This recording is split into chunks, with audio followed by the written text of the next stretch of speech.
This is the 1phase 2-wire wiring connection for DAE PM Series STD. Step 1. Insert line 1 of electric panel to VA terminal of the meter.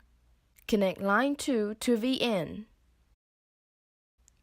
Step 2. Insert line 1 through CT1.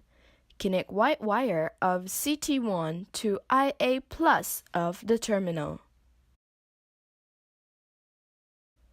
Connect black wire of CT1 to IA minus of the terminal. Connect IA minus to ground.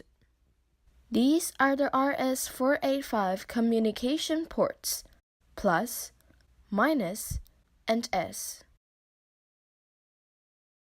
These are the auxiliary power ports, 230 volt, 115 volt, and 0 volt. This is the end of the installation guide.